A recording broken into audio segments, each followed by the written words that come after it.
So thank you, and thanks to GCS for inviting me out here, Peter, and I want to seriously commend all of you for taking the time out of your no doubt busy schedules to be here today. I really do mean that sincerely. You know, I'm going through the program for today's events and sitting in on a number of the presentations this morning. I have to tell you how refreshing it is to hear such practical discussions around emerging credit trends. You know, I think that it was Helmut that said earlier, there couldn't possibly be a more interesting time to be an economist, that there couldn't possibly be a more interesting time to be in the risk analysis business.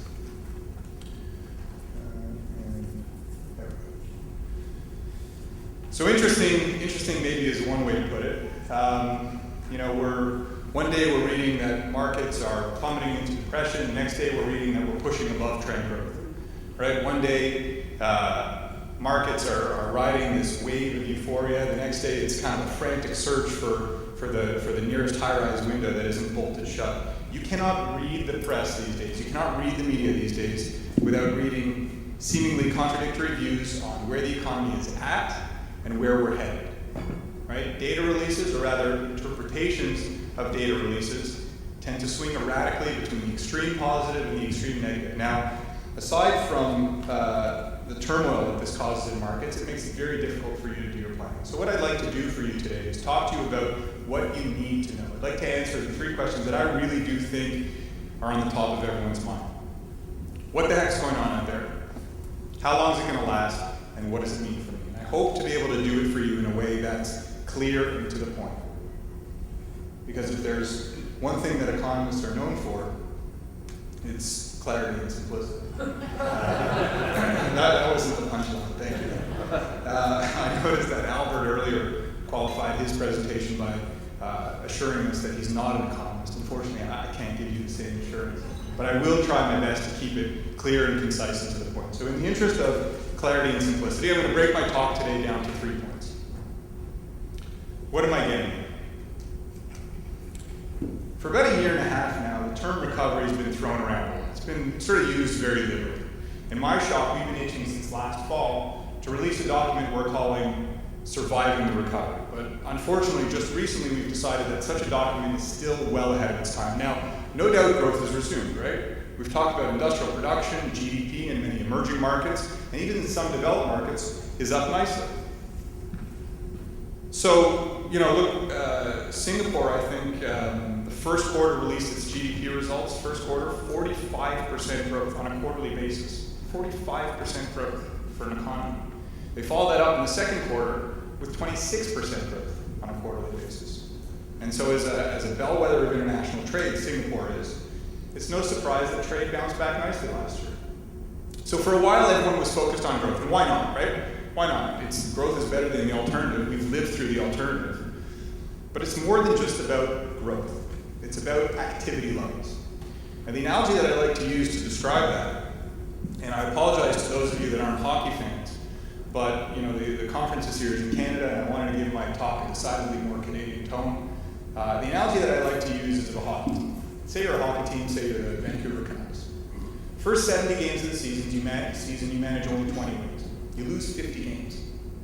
The last stretch, though, you go on a tear. You win all 12 games. Hey, you're getting better, right? No, you're still a really terrible team. You're still really bad, right?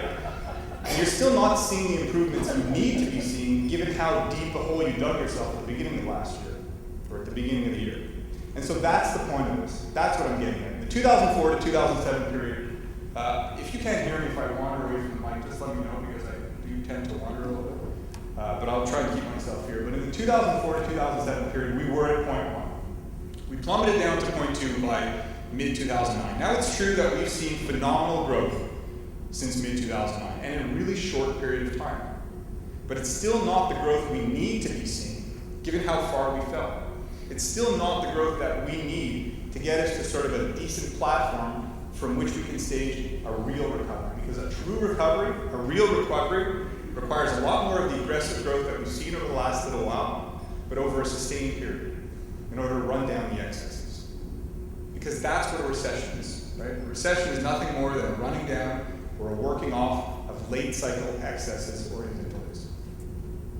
Look, we build and we create, and so people buy. So we build more and we create more. And with the additional wealth we've created, people buy more. Now eventually, demand overtakes supply, that puts pressure on prices, causes inflation. The Fed or the Bank of Canada or whichever monetary authority raise interest rates to choke inflation off. Usually they raise rates too high, that sends demand into a tailspin. And we're left with all these late cycle excesses, these late cycle inventories that need to be worked off before production can be restarted. So whatever's left of demand is met by running down inventories. So we have less stuff to produce. Less stuff to produce means less need for people who produce them, less jobs, less wealth creation, so on and so forth. So how much further do we have to go? How much further do we have to go before we can start producing again? Now, basic measures tell us that we're still running down the excesses. We're still working off the excesses. In the United States, capacity utilization now is where it was at the worst of the 2001 recession. Unemployment there is a shade under 10%, 9.5%. Right? Now, nowhere were these excesses more pronounced than in the place where it all started, the US housing market. Where, as you can see, we reached an excess of 8 million units. That's 8 million units above and beyond what's accounted for by the current pace of sales. Now, you're going to see a lot of different numbers to this effect in terms of excess housing. This is an EDC number, and it really it reflects what we really truly believe reflects the actual excess in the US housing market. So it's 8 million homes. We reached a peak of 8 million homes above and beyond what was accounted for by the current pace of sales. Now, our calculations tell us that that excess is down to about 5 million units. Just for a little bit of context, in the United States, in a good year, in the United States, they sell 7 million units. So that puts this excess of 5 million at about 8 or 9 months worth of supply in a good year. We're not in a good year, right? So we could still be looking at another 10, 12 to 20 months maybe under current conditions before we see balance restored in the US housing market, before we run down the excesses. And keep in mind that, if that's the pointer yet, a lot of the recent rundown that we saw at the beginning of this year directly related to massive and unprecedentedly coordinated government stimulus. And we know that because new home sales plummeted 27% when when the tax credit for first-time home buyers expired in April. And so we had the excess shoot back up again, directly related to government stimulus. And so that's the point of this. That's what I'm getting at. We were at point 1, we fell down to point 2. We're now back at point 3. Things are better, but we're still not into a recovery. We're still not in a recovery. I'd say that we're sort of in that middle zone between recession and recovery. And where we go from here critically depends on how a number of key issues play out. Now, by the way, I could have superimposed any number of charts on top of this extremely complex economic diagram. US consumer confidence.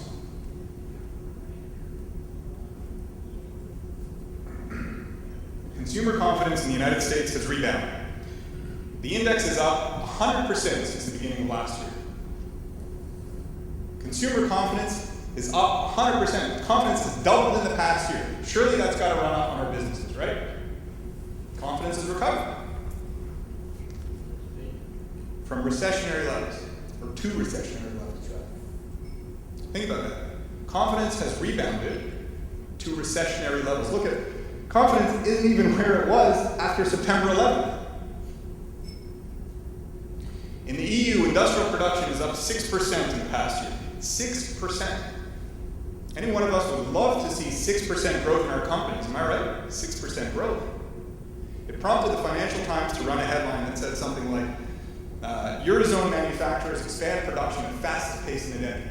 Exciting stuff. There's the context. You have to go a lot further down in that article to read that the Eurozone would probably not return to pre-crisis production levels until late in 2012, and even then would be battling with mass unemployment. Even if Europe had fallen from peak to where it is now, we would have seen that as a catastrophic damage. Forgetting about the trough.